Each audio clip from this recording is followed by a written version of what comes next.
We're pleased today to be joined by a historian and writer, commentator, who has been very vocal about Palestine in the last few years, especially during the genocide. Dr. Zachary Foster received his PhD in Eastern Studies from Princeton University in 2017 and is the founder of Palestine Nexus. Thank you so much for joining us today. Thanks so much for having me.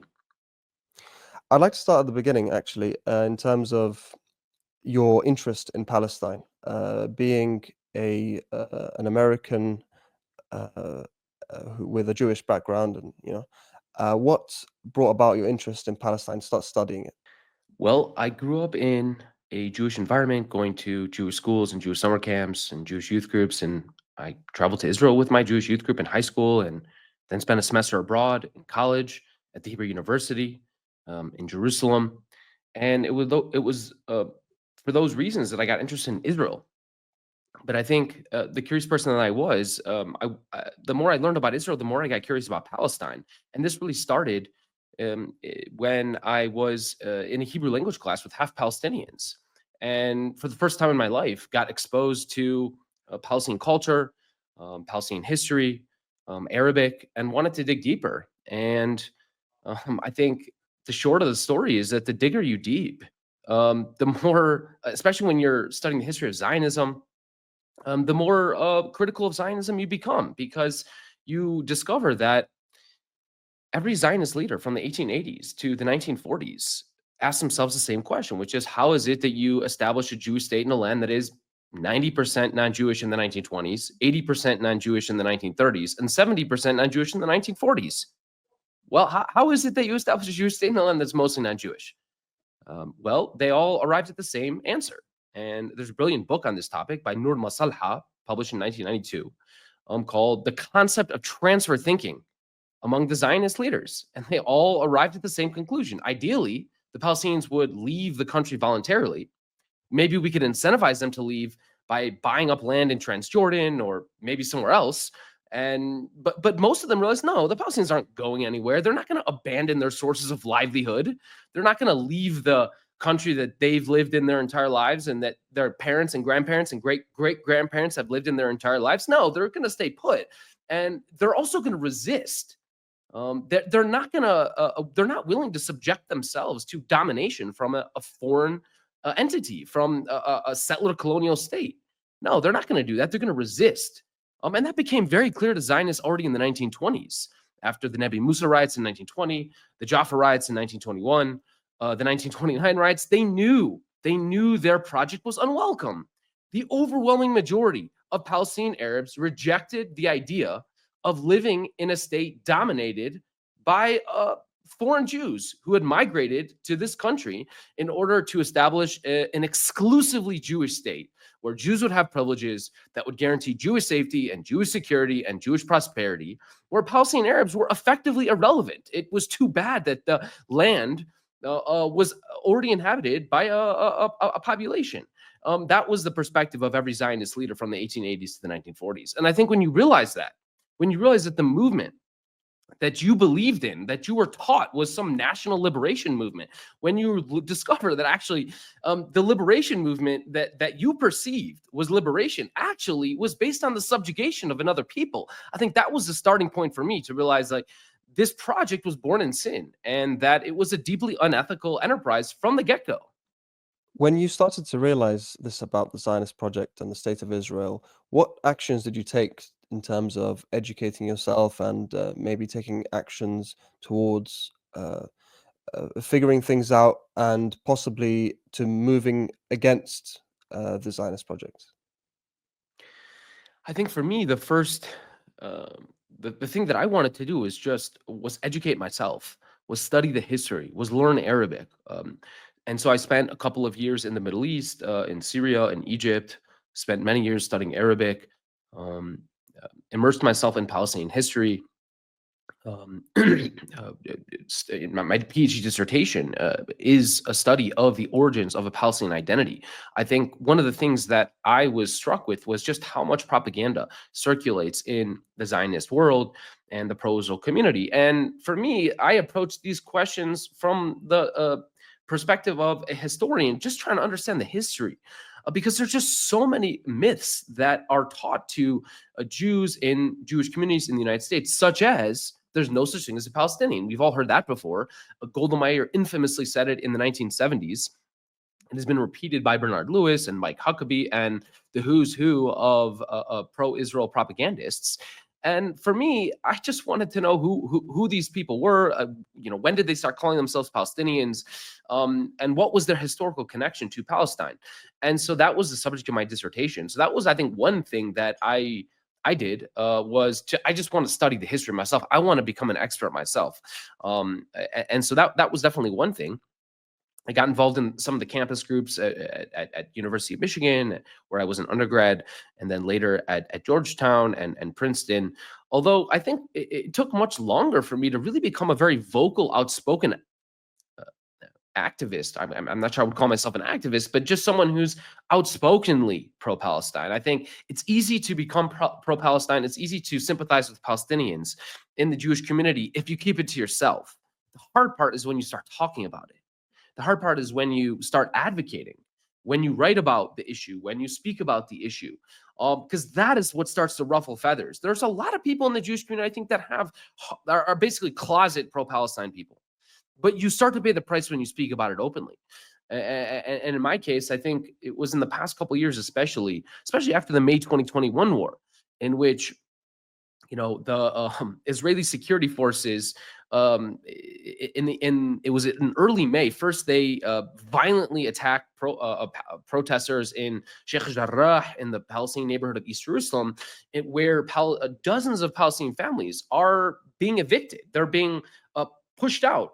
I would use the word ethnic cleansing, because they're the wrong religion. That's ultimately the reason why they're being forced out, why they're being expelled from their homes, because they're not Jewish. That's what it comes down to. There's a 1970 law that allows Jews to reclaim property once owned by Jews before 1948 in places like East Jerusalem. But that same law, of course, does not allow Palestinians to go reclaim land or property once owned by Palestinians before 48. So it's a blatantly racist law that is being used in real time to take over property in East Jerusalem in places like Silwan, Sheikh Jarrah, the Old City, etc. And so these Palestinians are being evicted. They're being forced out. There's violence being used against Palestinian worshippers inside the Al-Aqsa Mosque. We all recall those videos surfacing of Israeli security forces attacking Palestinian worshippers in the third holiest site to all Muslims, and the holiest site to Palestinian Muslims, the Haram al-Sharif compound. And so that, of course, led to a sort of an exacerbation in violence. And Hamas fires rockets at Israel. Israel carries out one of its aerial bombardment campaigns in Gaza and kills 256 Palestinians over the course of a couple of weeks. And I think that reignited, it reminded so many of us that the situation was not going anywhere. In fact, it seemed to be getting worse and worse. And in the years since May 2021, we've just seen an escalation in violence. 2022 was more violent than 2021. 2023, on the eve of October 7th, was more violent than 2022. In the year 2023 alone, we had something like 200 Palestinians be slaughtered by the Israeli military in Gaza and the West Bank. And even in the weeks leading up to October 7th, you had an emerging protest movement in Gaza. You had hundreds, if not thousands, of Palestinians marching to the wall in September 2023, demanding an end to the blockade, demanding freedom for Palestinians in Gaza, demanding a right to return to their homes that they were violently expelled from in 1948. And what did Israel do? Israel did what it always does: it slaughters Palestinians indiscriminately. And so so matters had been getting worse. They had been deteriorating. And so I started a newsletter in July 2023, trying to shed light on what was happening and trying to provide historical context for the present moment. And then obviously October 7th happened, and it changed everything for so many of us. And here we are today, a year later, a year and a half later, witnessing the most dramatic escalation in violence to date in, I would say, the entire history of Israel-Palestine. We're talking about hundreds of thousands of Palestinians slaughtered in Gaza, hundreds of Palestinians slaughtered in the West Bank, thousands of Lebanese slaughtered, and all for the purpose, all for one purpose, to maintain Jewish domination in Israel and Palestine. That's it. That's the reason. That's why people are being killed today. It's so that Jews can have a Jewish ethno state, a Jewish supremacist state, where Jews have extra rights, extra privileges. And that's the source of the violence. That has been the source of the violence for 120 years. In terms of the source of the violence and being the Jewish domination of Palestine, having a Jewish state in which the Palestinians don't have equal rights, is it only the case that the reason for the violence is the Zionist will and desire to dominate the region, or is there something larger at play? We look at the relationship to the global powers, for example. There's no question that um, Israel has served as an extension of colonial ambition in the Middle East for centuries. If you go all the way back to really the origins of the Zionist movement, I would place those origins in the 1840s, after the British helped the Ottoman Empire kick out Muhammad Ali Pasha from Greater Syria. This Egyptian ruler, this Egyptian upstart, had established a state in Bilad Sham, in the lands of Sham, Syria, Lebanon, Jordan, and Palestine in the 1830s. And in order to take back the lands of Syria from this Egyptian upstart in 1840, the Ottoman Empire relied on British support to take back Palestine and Syria and Lebanon from Muhammad Ali Pasha's Egyptian empire.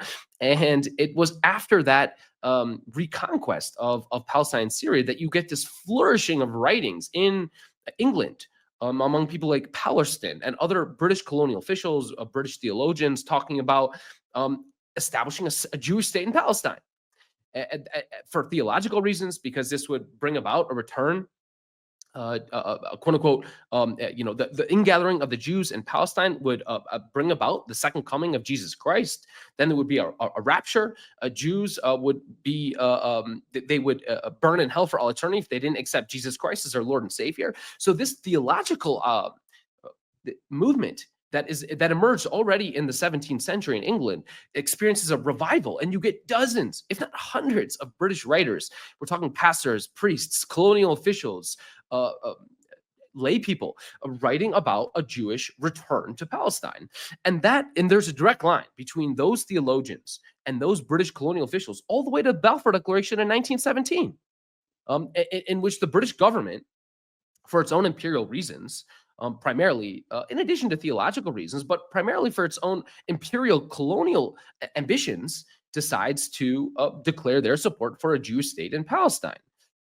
They, of course, didn't really care that much about Jews or Jewish safety or Jewish security. In fact, the author of the Arthur Balfour himself, the author of this Balfour Declaration, he himself was a raging anti-Semite. And when he was Prime Minister of Britain in 1905, he sponsored legislation to keep Jews out of Britain at a time when they were being slaughtered in the masses in Eastern Europe in pogroms that ravaged Jewish communities across the Pale settlement, in Hungary, in the Russian Empire, in Odessa, all throughout Eastern Europe. Jews are being slaughtered, and Arthur Balfour is saying we need to pass legislation in 1905 to keep them away from Britain. And that was also the reason why they supported the Balfour Declaration in Palestine. Right? Send Europe's Jews to Palestine because we don't want them here in Britain. And so the British established this colonial state in Palestine with the blessing of the League of Nations in 1922. And their interests are in securing the Suez Canal, which is the lifeline connecting the crown jewel of the empire, which is India, to the motherland in Britain. And that's the route by which Britain is transporting its raw materials from the colony in India to the motherland in Great Britain. So that's the main reason they want to control Palestine. They also want to strengthen their supply lines from the Persian Gulf, where their primary source for the British Navy, where they found oil and petroleum, and they want to secure a secondary land route crossing British-controlled Iraq, British-controlled Transjordan, and British-controlled Palestine to be able to send that oil, that petroleum that they've dug out of the ground. They've hauled out of the ground. They've sent it across this land route out to Palestine, out the port of Haifa and the refinery there. So that's the second reason they want to control Palestine. This is also at a time that they believe that if they make a call and a declaration for British support for Palestine in 1917, that this is going to encourage American Jews who control America, right? This anti-Semitic belief that Jews control the world. That if they make this declaration, then the American Jews are going to push their government to enter the war effort, to enter World War I on the side of the Allied powers. And that's the immediate trigger for that declaration. And so, for all these reasons, the British take over Palestine and issue this declaration to support a Jewish state in Palestine. But again, it's for their own imperial reasons. And really, I would say if you try and continue drawing that line from the 1840s to the 1917. That line continues all the way to the present day. Recall that it was in 1948 when you had Harry Truman, 11 minutes after Israel declared its independence on May 14th, 1948. U.S. President Harry Truman, he 11 minutes later says we recognize the state. For a few reasons. Number one, he was a Bible-believing Christian and believed, like many of these other Bible-believing Protestant Christians, that God promised Israel to the Jews. There it is in Genesis chapter 12. It says it right there. And so God promised is the land of Israel to Abraham and his offspring. And the modern Jewish people are believed to be the offspring of the biblical character of Abraham. And so this is part of the reason Harry Truman believes that the United States should recognized the state of Israel in 1948, but he's also influenced by American Jews. His former business partner is this American Jewish Zionist who also compels him to recognize the state of Israel. And then I think by the 1970s and 80s, Israel is perceived to be this kind of Western outpost in a sea of backwards, despotic, anti-democratic Arab regimes who are, by the way, being supported by the Soviets. And so there's also an element of Cold War politics here. And then I think by the 1990s and 2000s, the Zionist lobby in the United States has become incredibly strong. I mean, if you look at, for example, Bill Clinton's foreign policy advisors, they're all Zionists. Every single American involved in the quote unquote Oslo peace process. Dennis Ross was a Zionist to the core. He later becomes a fellow at WINIP, the Washington Institute for Near East Policy. So he's a raging Zionist. Aaron David Miller, another one of the key players in this, the American let's say, advisors to Clinton during the peace process. He lived much of his life in Israel, also a hardcore Zionist. And then, if you look at the media, same general trends. The editor of the New York Times in the 1980s and 1990s was a hardcore Zionist. All the major anchors on places like CNN, Fox News, Dana Bash, Jake Tapper, Wolf Blitzer, all Zionists to the core, all American Jews as well, who believe that the Jewish state is necessary to protect Jews, right? This is the motto. And that thread continues all the way to the present day. I mean, we could recall the Mahanasser study, who determined that the vast majority of pieces written about Palestinians in mainstream American media from 1979 to 2019 were written not by Palestinians, so they don't have permission to narrate. We could cite the Intercept study that was reviewed, the New York Times, the LA Times, the Washington Post coverage of the Gaza war, the war on Gaza from October 7th until mid-November, at a time when Israel had killed 15,000 Palestinians. The words used by mainstream media to describe the violence they use words like massacre, slaughter to describe Palestinian violence, even though it was the Israelis who had killed 15 times as many Palestinians. And that story we could trace all the way to the present day, even literally in the past week, when we have Israel violating the ceasefire with Lebanon 100 times in the past week. The headlines would lead you to believe that it was both sides that were violating the ceasefire, when in fact, no, it was not both sides violating the ceasefire. It was Israel who has carried out 100 attacks on Lebanon since they agreed to stop attacking Lebanon. It's interesting that you mention the Israel lobby. I've actually had, some back and forth with a few people, and I'm a bit conflicted about the potential overstating of the importance of the Israel lobby in the US. I mean, you see a lot of people, especially on the right wing, who have co-opted the Palestine cause in order to push this narrative that there is a scary cabal of Jews controlling the US. And the US is actually, if it wasn't for this, then the US would be acting differently. But if we look at the history of the United States, especially after World War II, in South America, in Iran, uh, they've contributed to the destruction or the toppling of democratic entities and funding of people like Pinochet and the Contras, etc. And so it seems to me, at least from my perspective at the moment, that the US's stance on Israel has less to do with a strong Israel lobby, which is indeed strong, but more to do with US foreign policy and the fact that Israel is simply the cornerstone of US foreign policy in the Middle East. You're absolutely correct that the United States has been supporting autocratic, apartheid, genocidal regimes for decades. Right? There's nothing actually unique about the United States' support for Israel. So I totally agree on that point. It's consistent with our support for settler our. I mean, by our, I mean the United States government. By the United States government's support for settler colonial regimes around the world for decades. Right? The United States government supported all of the settler colonial states in Africa, all the, for example, the French settler colonial states in Algeria, the apartheid South Africa. Obviously, it was even after 1982 when the UN declared a voluntary arms embargo on apartheid South Africa. Who are the two countries that continue to supply arms to apartheid South Africa? Well, it's Israel and the United States. Who supported Portuguese settler colonialism in Mozambique and Angola? Well, it's the United States. Who supported the most autocratic regimes around the Middle East? Egypt.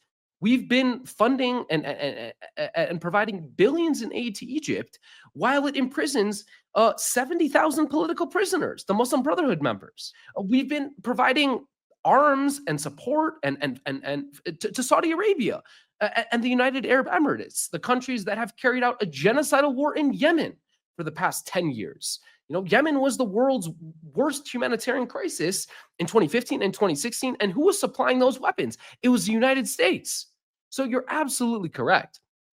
And then we could go back to the 70s and 80s when the United States was supporting autocratic regime one after the other in Argentina and Chile throughout the 70s and 80s. And so the United States' support for just the most awful regimes around the globe is par for the course. So there's nothing actually all that unique about the United States' support for Israel. I totally agree with you on that.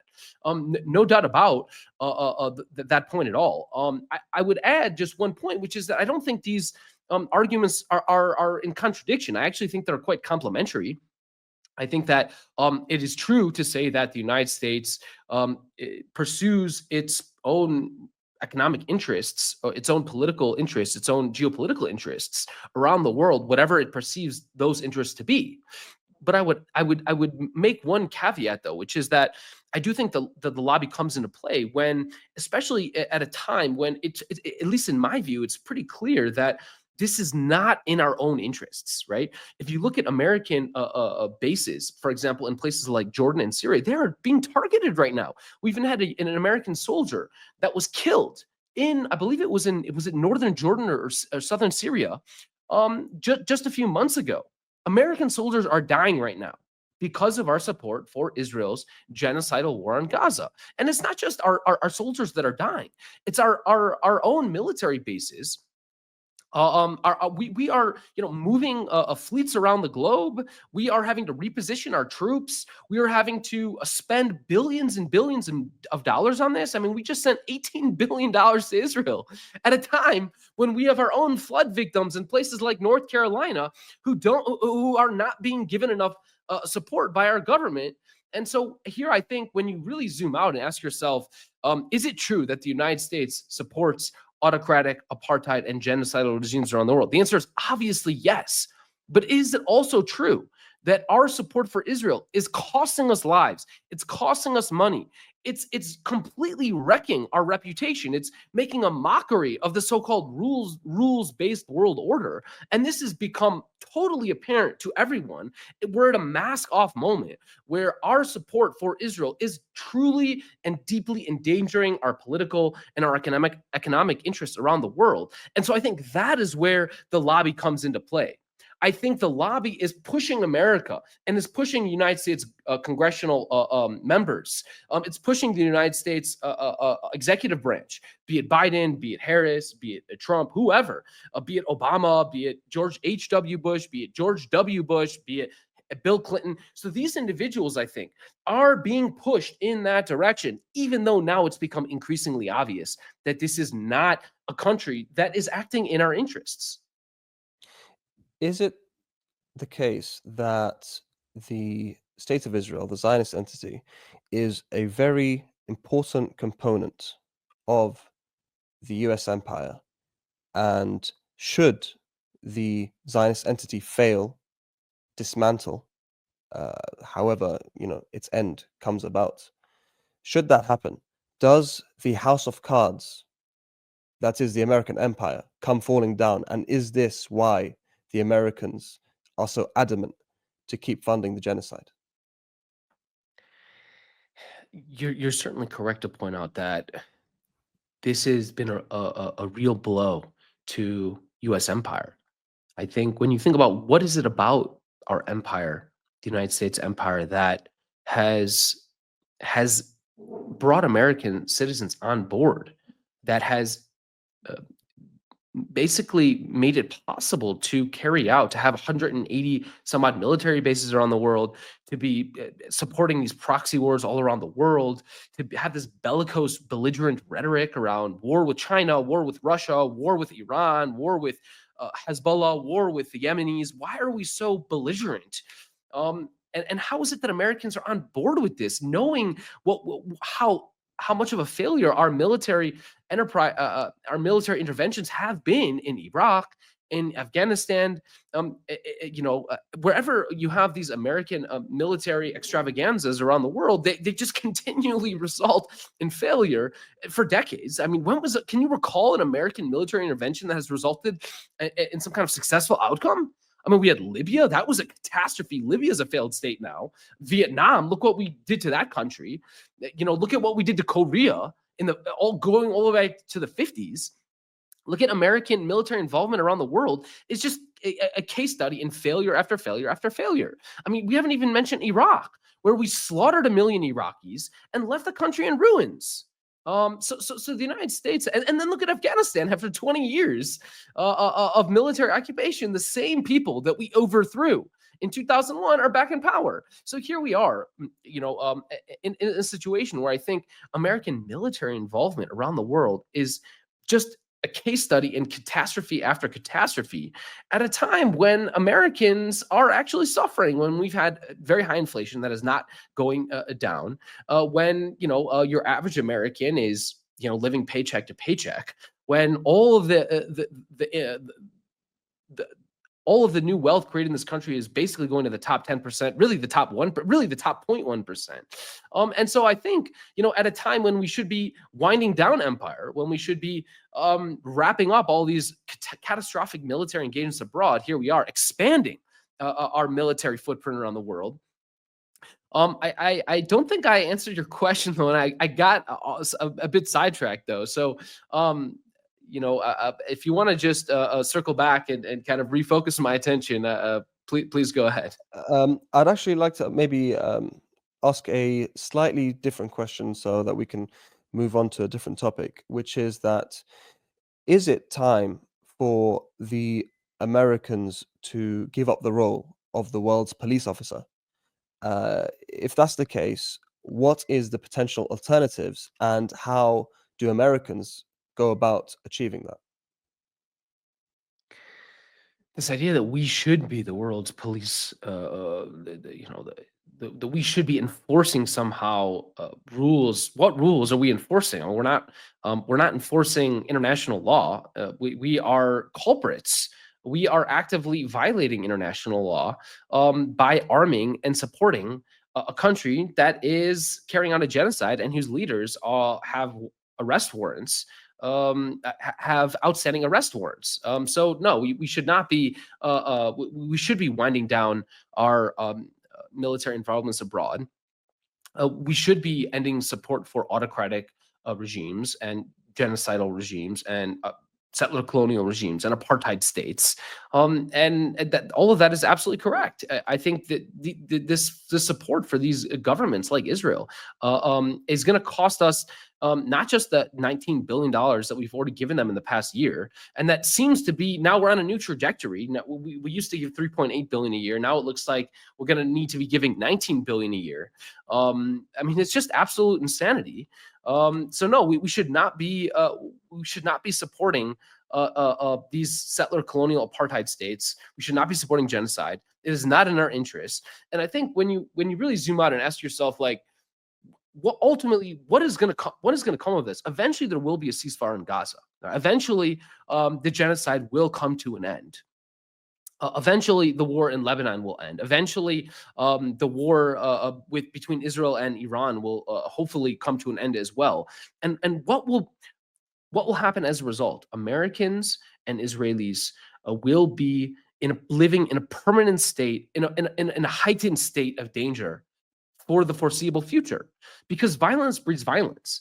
And when you perpetrate this amount of violence against a people, there will be blowback. That is the only thing I can say with absolute certainty, that there will be blowback. I don't know if it's going to be next year or in 5 years or 10 years, but think of all the 8-year-old, 9-year-old, 10-year-old kids in Gaza and the West Bank and Lebanon today who have witnessed their families be murdered, be chopped up into a million pieces, be incinerated by Israel's 2,000-pound bunker buster bombs, by the drones and the and the artillery shells and the bullets and just the absolute destruction. That these kids are going to grow up. You think they're going to grow up? Oh, I can't wait to make peace with Israel and the United States. You think they're going to grow up to, gosh, nonviolence is the way? No, of course not. They're going to grow up with rage and anger, rightfully so. It's not. They're not going to grow up with some kind of long lost desire for peace. Oh, let's just all sing kumbaya, eat hummus and falafel, and make peace with Israel. No, that's not what. No, that's not what's going to happen. We're going to be facing years, if not decades, of repercussions, of violence and of blowback as a result of this genocidal war that both Israel and the United States have been perpetrating. This will damage, and I have to say this as an American citizen, we will face a blowback. It will be Americans that will die. I don't know if it's next year or in 5 years or 10 years, but look at where Osama bin Laden came from, right? He grew up watching, United States support for Israel in the 80s and 90s, right? He grew up watching the United States expand its military footprint in places like Saudi Arabia throughout the 1990s, right? He grew up in a world where, and these were sort of minor cases of U.S. empire, right? What were the massive things that really triggered Osama bin Laden? Actually, I mean, they pale in comparison to what the United States is doing right now and what Israel is doing right now to the Palestinians. These videos will be circulating, the videos of Palestinian body parts being collected and put in plastic bags, of tens of thousands of Palestinian kids become limbless and become permanently wounded, you have these photos on the front page of the New York Times as a Palestinian boy without limbs. And that picture is going to circulate around the Arab and Palestinian and Muslim world, not for months or years, but for decades. And that will contribute to violence and the expansion and the growth of violent jihadist movements for decades. I mean, we don't have any idea what we're doing right now. We're destroying the world order. We're endangering American citizens. We're endangering Jews around the world. It's a catastrophe. I mean, it's really, like you say, it's quite a dangerous moment, and it's just thinking about what the future may hold. It can be quite depressing. Uh, for years now, there have been many proponents of the idea of a solution in which everyone can live equally together, and I've been one of those, and so many Palestinians and Jews alike who have been searching for real peace have been advocating that sort of solution. But in your eyes, how do you see things moving forward? Do you see that this may still be possible, or have we passed the point of no return? You always have to remain optimistic and hopeful, but it's very, very hard to remain optimistic and hopeful now. Um, I don't know how Israel is going to be able to um, convince Palestinians to embrace a diplomatic path forwards. How are they going to do that? Over the past 14 months, we've seen a rise in militant resistance and armed resistance, not just in Gaza and the West Bank, but everywhere around the region. Right? I think Hezbollah has never been as popular as they are today in Lebanon. I think that what the people of Lebanon have realized is that actually the Lebanese government didn't protect them in 1982 when Israel invaded Beirut, besieged the city, killing thousands of Lebanese. That the Lebanese army didn't defend Lebanese in 2006 when Israel carpet bombed the south. And Israel didn't, and the Lebanese government didn't defend Lebanon in 2024 when Israel carpet bombed southern Beirut, central Beirut, northern Lebanon. They carpet bombed everything. And so the people of Lebanon have also come to embrace Hezbollah to a much greater degree than they ever have in the past 30 years.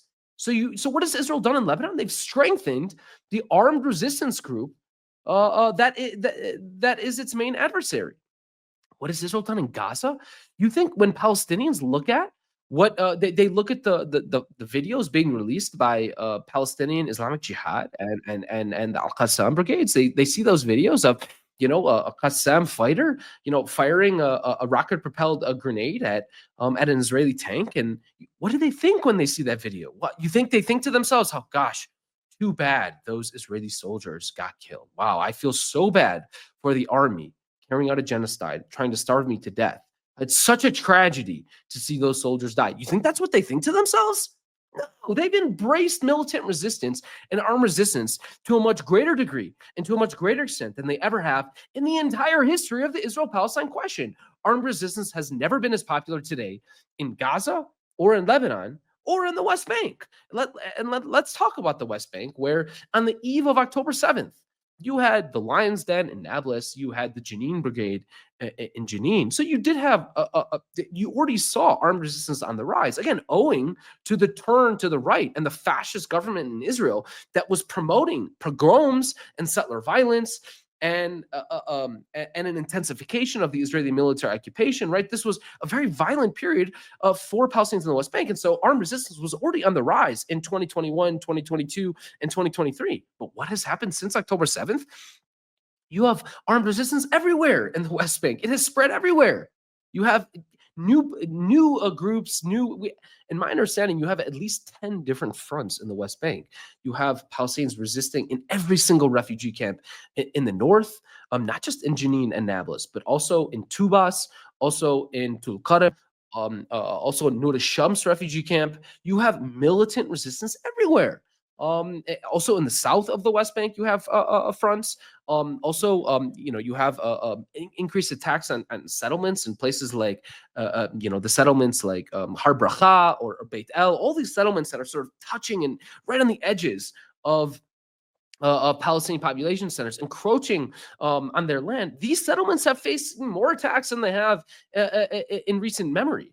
So militant resistance is only on the rise in the West Bank, in Lebanon, in Gaza, now in Syria, also in Yemen.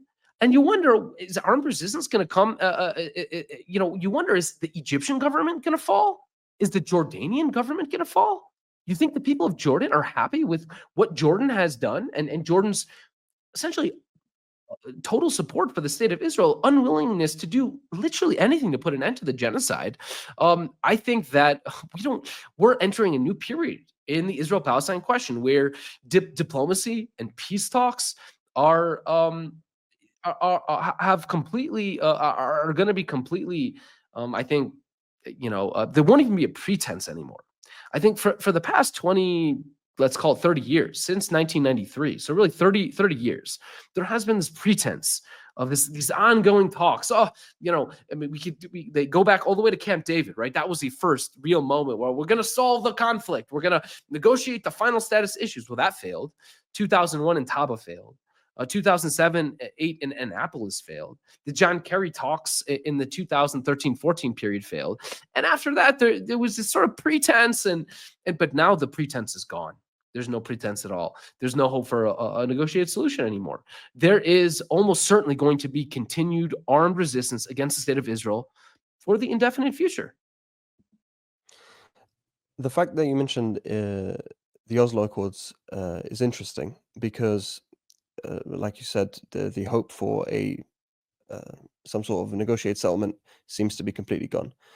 But what happened in the Oslo Accords, at least from my perspective, is that you had a contingency of Palestinians who took it upon themselves to supposedly lead the Palestinian resistance, who then offered the empire to be co-opted within the system that they were fighting against, right? So it would just be another dictator or dictatorship in a sea of dictators. And it was such a golden opportunity for the West and Israel to install someone to to take care of their security needs and control a Palestinian statelet on 22% of historic Palestine. It seems like they missed such an easy win by just letting the PLO, the Fatah dominated PLO, to have this statelet with East Jerusalem as its capital. Why did they oppose this? Well, recall that Yitzhak Rabin, the so-called peacemaker, the man who was awarded a Nobel Peace Prize for his peace work, he, on the eve of the Oslo process, in his in his campaign for prime minister in 1992, he campaigned on the message of taking Gaza out of Tel Aviv, of separation with the Palestinians. He even has a quote in 1992 where he says, "I'm going to push Gaza into the sea." And it's only through efforts by people like Shimon Peres and Yossi Beilin, people to the left of Yitzhak Rabin, in the lead up to 1993, who pull him in and convince him to make this agreement, to sign these Oslo Accords with Yasser Arafat. And why was it that they were able to convince Yitzhak Rabin to sign those accords? Well, first of all, there were reports that had come out of the Israeli military intelligence that Yasser Arafat was weak. And he was, right? He's off in Tunisia. He has lost support from the Soviets. Yeah, and there were even rumors of his imminent collapse.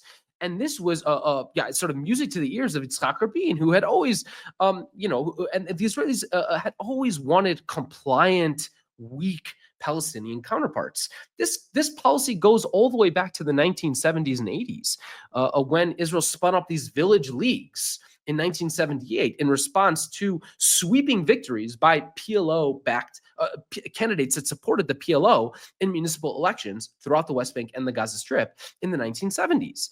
And so Israel had long desired compliant subcontractors, and that is what they saw in Yasser Arafat. He was weak. He didn't have support from the Soviets. He lost support from the Gulf states, Iraq. After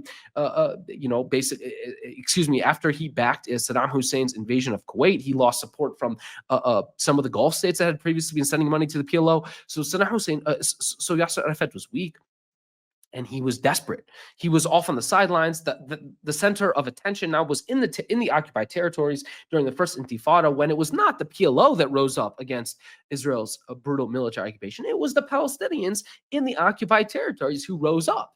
So in addition to the perception of weakness on the part of Yasser Arafat and the PLO, there was another reason that Yitzhak Rabin signed the Oslo Accords in 1993. Well, it was because he saw the rise of Hamas and the increasing support that Islamic Jihad also had in the occupied territories. Militant resistance was on the rise. We don't want to deal with those people. That was the perspective of Israel from the beginning. It was, we're not going to recognize their right to exist. We're going to declare them terrorist organizations. and we're going to try to eradicate them. And that's what Israel tried to do in 1990, 1991, when it expelled not just the first echelon of Hamas leaders from Gaza and the West Bank to Lebanon, but it expelled the top three echelons of the Hamas leadership.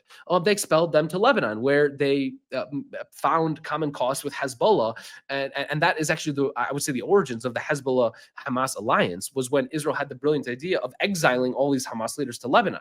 But in any case, the peace process that Israel signed with the Palestinians was never about offering the Palestinians a statelet. It was about a way of ensuring Israel's permanent control over the Palestinians. And you have a quote in the last speech that Yitzhak Rabin gave before he was assassinated in 1995 by a right-wing Israeli extremist. He said in a speech before the Knesset, what we are offering the Palestinians is less than a state. As you say, a statelet. And so the question of like, why didn't Israel offer an actual state to the Palestinians? Well, the reasons are actually pretty simple. First of all, Israel long wanted to control the Jordan Valley being this fertile land in the West Bank that borders Jordan and that has very few Palestinians living on it. We're talking maybe 50 in the 90s, 50,000 Palestinians living in the Jordan Valley. And it's the most fertile land. It's the most expansive landmass. And it's strategic in that it borders Jordan. So Israel, from 1967, made the decision, Israel's eastern border will be the Jordan Valley. Well, the Palestinians are never going to accept a state that is whose borders are controlled by Israel. So Israel, and also by the time of 2000 came around, Israel had 200,000 settlers living in the West Bank and Gaza. You think they're gonna? And look how much Israel had to, how much political capital Ariel Sharon had to expend just to pull out the 6,000, 7,000 illegal Israeli settlers in Gaza. Trying to imagine pulling out 200,000. I mean, Israel had no desire to end its settlement enterprise, because Israel had long desired total control over not just the Jordan Valley, but also Jerusalem. There was never any serious attempt to give back, to allow the Palestinians to create a real capital in Jerusalem. Certainly not in 2000. Maybe by 2007-8, Ehud Olmert had come around to the view that, okay, we need to share Jerusalem. But that was during this Oslo process. There was no desire to give up Jerusalem. No, Israel wanted total control of Jerusalem, both the Israeli right and the Israeli left. Israel also wanted control over the water resources in the West Bank. And that was true, again, on the Israeli right and the Israeli left. And that's why they built the settlement of Ariel, which sits above the main aquifer, the mountain aquifer in the West Bank is located directly below the Jewish settlement of Ariel, a city of 20,000 people. Okay, Israel had long desired to control also the airspace, right? Because this is, Israel, this idea that we need total domination between the river and the sea. That has been the perspective of every Israeli leader, beginning with Ben Gurion in 1948. Escalation, dominance, disproportionate violence. This was the philosophy of the Israeli military going all the way back for 75 years. So again, if in a world where Israelis believed that that the Palestinians were interested in peace, maybe things would be different. But the perspective among Israeli leaders for decades has been the Palestinians are terrorists. They just want to kill us all. They want to push us into the sea. There's nothing we can do to change that, because it's imprinted in their DNA that they hate Jews. And so the best we can hope for is occupation maintenance. We can quell the resistance. We can mow the lawn. As Dov Weissglass, advisor to Israeli Prime Minister Ehud Olmert, used to say. So this was the perspective, and here we are kind of living with the consequences of that. I'd like to take a step back and maybe discuss a bit of your work. Actually, my first interaction with your work was in 2019 when I was preparing for a presentation about Palestinian identity. I read the book by Rashid Khalidi, Palestinian Identity, and I found your PhD thesis, and I used some of what I found in your PhD thesis to inform what I put in my presentation. Could you speak to where that, if you can go a bit deeper? I know you touched on it earlier, but if you can go a bit deeper into where that thesis came from, what inspired you to discuss that particularly, and any discoveries you made that you thought or you think right now maybe are worth sharing? I started off with the perspective that um, there is no such thing as a Palestinian. This is the propaganda I was raised with. And as I started to read the history um, written, by, written by historians, all of the origins of a Palestinian identity, right? I encountered Rashid Khalil's book too. But in fact, what bothered me was that we didn't have a good account of when people started to actually call themselves Palestinians. Who were the first individuals to say, I am Palestinian? And I think one of the reasons we never had a great accounting of this, well, is first of all because there has been a century-long project among Zionists uh, to to try to convince you that these people were Arabs, maybe they were Southern Syrians, but they just always called the place Syria. They never called it Palestine, and maybe they call themselves Arabs or Muslims or Christians, but they never call themselves Palestinians. And the reason, I think, just to state the obvious, the reason for this is that they don't. They're so bothered by the word Palestine and the word Palestinian because it's a constant reminder that Israel was a project born on top of another people, and they just can't accept that. And so they hate the words Palestine, they hate the words Palestinian. And so for me, no, I want to discover what the real history of the Palestinians is, and the history of the word Palestine. And so my dissertation, what I try to do is I just try and trace the usage of those two words in history, especially among in Arabic sources, right? When did people start to use that term? And my conclusion is that beginning in, let's say, the 1870s, I would say, you have Western writers, people like James Finn, writing in English, using the word Palestinian to refer to the Arabic-speaking inhabitants of Palestine already in the 1870s. This is a decade and a half before there are really any Zionists to even speak of, at least Jewish Zionists. Um, and so the word is first used, as far as I can tell, in English in the 1870s. You also have an instance in the 1880s. I found the Ottoman state in an Ottoman document. They're using the word actually in Ottoman Turkish as well, Filistinli in Ottoman Turkish. And then you get references in German in the 1880s as well. And then the first Palestinian to use the term Palestinian is a guy by the name of Khalil Bedas, who attends a seminary in Nazareth, a Russian teacher's training seminary, where he's reading books titled The History of Palestine, The Geography of Palestine, and there appear to be maps of Palestine on the wall. And so, lo and behold, this Palestinian from, I believe he's from Nazareth, I think, he starts to use the term. And then you get all of these other students from this Russian teacher's training seminary in Nazareth using the word Palestinian, Philistini in Arabic, in their writings in 1898, in 1901. And by the eve of World War I, by 1914, I was able, together with a colleague of mine, Emmanuel Beshka, we found something like 120 references to that word, Philistini, Palestinian, or Palestinians, the plural, Philistiniyin or Philistiniun.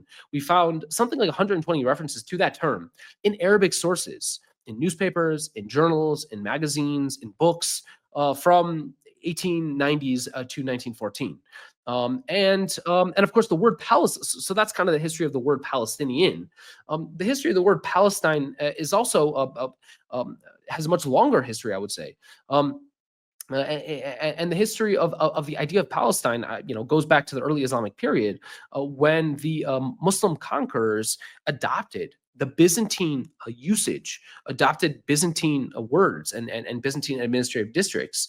And so they bring the Palestina, the district, the Byzantine district of Palestina gets brought into Arabic as Philistine. And so for the first 300 years of Umayyad rule in Palestine, you have a district known as Jund Philistine, the district of Palestine.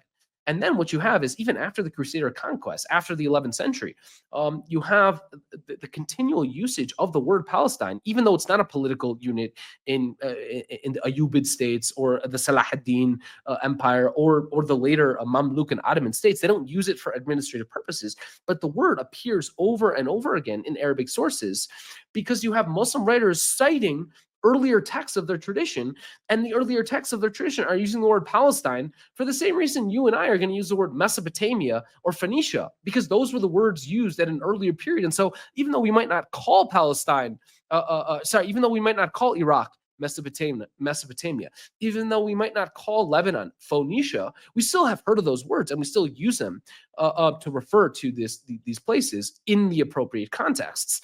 The final point I will make is that in the city of Ramla itself, which is today located next to Lid. It's located basically in central Israel today. This city was the capital of June, Palestine for hundreds of years. It was the capital of the most important empire in the world at its peak Ramla. Right? It was a booming economic hub. It lied on the roads connecting Damascus and Cairo.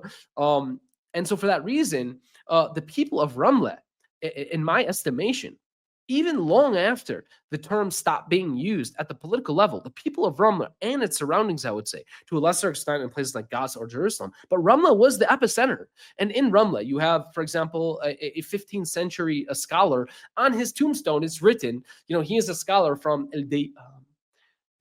basically the Palestinian frontier. Forget now the Arabic word that is used, El Diyar al-Falastiniya. I can't remember now. But basically, on his tombstone, it's, I am from the Palestinian frontier in the 15th century. And then you have 16th, 17th century writers, people like Din al-Ramli, the famous Ottoman Arab jurist. He uses the term Palestine in a fatwa collection in the 16th century. His son, Najmuddin al-Ramli, he uses the term Palestine in a fatwa collection he writes in the 17th century. You have an 18th century priest from Ramla, Yusuf Jahshan, he also uses the term Palestine in his writings.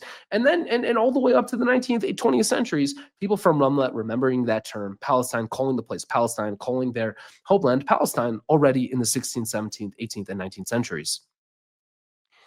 In terms of the origins of the word Palestine, I know that you've debated a few Zionist propagandists in your time, and something that they usually say in response to, I don't know, attempting to prove that Palestinians actually exist and that the Palestinian identity is a legitimate identity, is they bring this claim up of the term Palestine being used in itself is an anti-Semitic term, coined by the Romans. Could you speak to that? Yeah, that's right. So there's this popular myth that you'll hear from Zionist propagandists that in the year 135 CE, the Roman Emperor Hadrian, he crushed the Bar Kokhba revolt, this revolt of these Judeans who had a kingdom based in what is now the West Bank. He had a kingdom in this land, and he had basically revolted against the Roman Empire a couple of years earlier, and he started to establish his own state and started to introduce new laws and regulations, and the Romans were enraged, and it was out of spite for this Judean state that Hadrian vengefully changed the name Judea to Palestina. That's the story you'll hear. That's the propagandist version of that history. Now, let me first point out a few problems, even with the basic narration that I just made. First of all, the name was not changed from Judea to Palestina. It was actually changed from Judea to Syrian Palestine, Palestina, Syria. And so even this idea that he chose the name of the ancient Israelites' enemy, the Philistines, and replaced, and out of spite and vengeance and hate for the Jews, for the Judeans, he used that name instead of Judea. That narrative is false because he didn't choose the name Palestine. He chose the name Syrian Palestine. Okay, that's the first, let's say, inaccuracy in that rendition of the story. But of course, we don't actually know. There's a few things we just don't know as historians. Recall, whenever you're studying a period 2,000 years ago, there's very little documentary evidence. There's very little narrative evidence. So first of all, we don't even know Hadrian changed the name at all. What we know is that inscriptions that start to appear after 135 CE, they start to refer to that land as Judea, but we even have some inscriptions that still refer to it as Palestina. So even that narrative it's not even obvious he even changed the name at all. But let's suppose So in other words, it may have not been a process of imperial decree. It may have been a process of dynamic evolution, that names change when one state is destroyed and a new province of the Roman Empire is introduced, that the name is going to gradually change from Judea to Palestina. And in fact, the literary evidence supports that theory, because you have the usage of both of these terms, Judea as well as Palestina, both before and after 135 CE. And so even this idea that, and so if that's, given that that's the case, that, that really challenges this theory, because it would have been totally heretical to be using the name that Hadrian vengefully erased after 135 CE. You're spitting in the face of Rome. And so that evidence is directly contradicting the thesis. So that's one point. But then the other point I would make is that Hadrian himself had a love for Greek culture, right? There's all these cases in the Roman Empire where he changes the erstwhile, he changes the names from their Roman Latin versions to their erstwhile Greek names.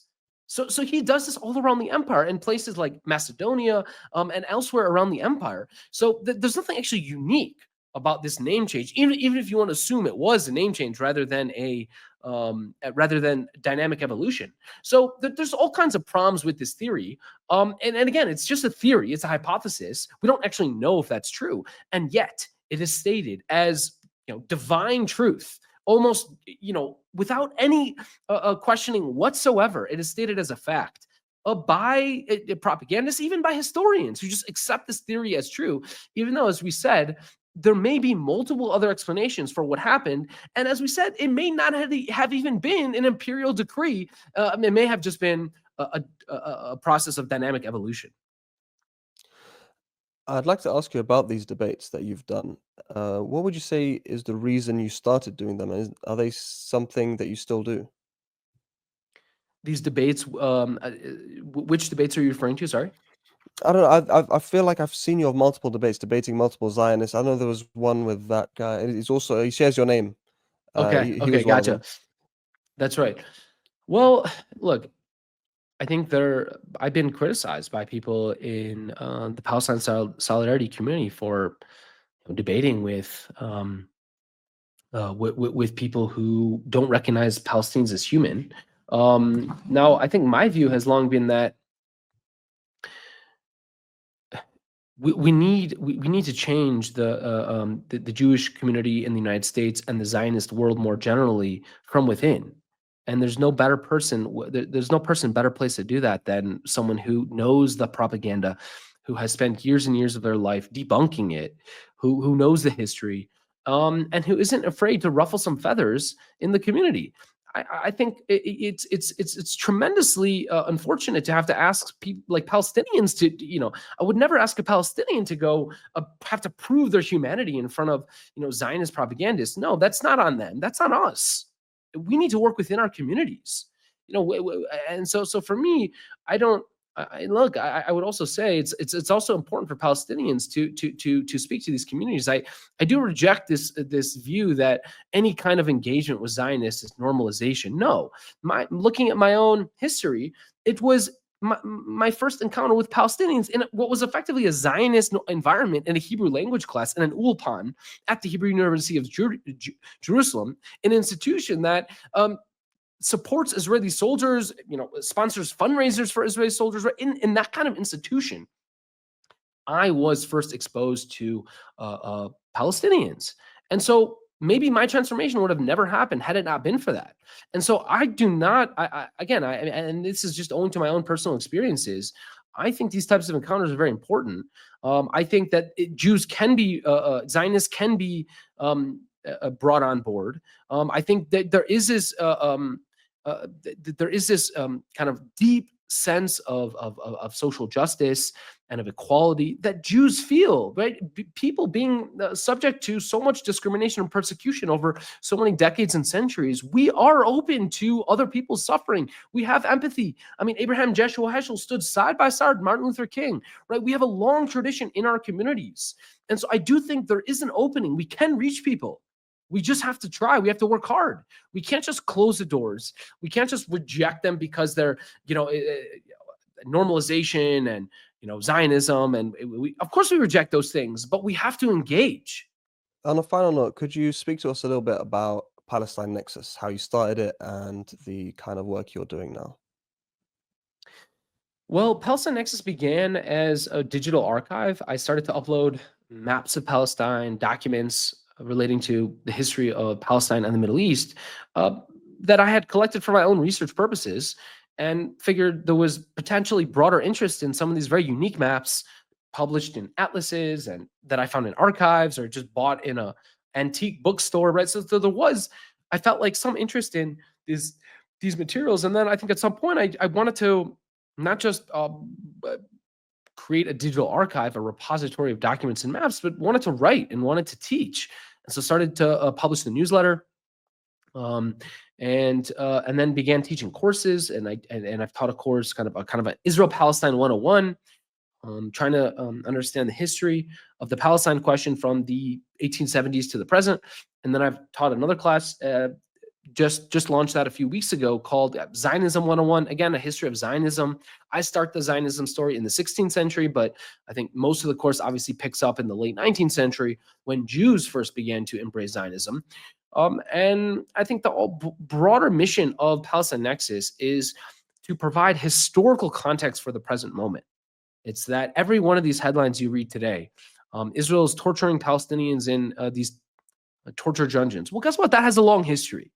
Israel's been torturing Palestinians going all the way back to the 1970s, if not much earlier, right? Israel's use of human shields. Well, guess what? Israel's been using human shields for decades. What I'm trying to do is provide the historical context for the present moment, and that's really the focus of Palestine Nexus today. Dr. Foster, it's been an absolute pleasure talking to you over this last hour. Thank you so much for joining us. Thanks so much for having me.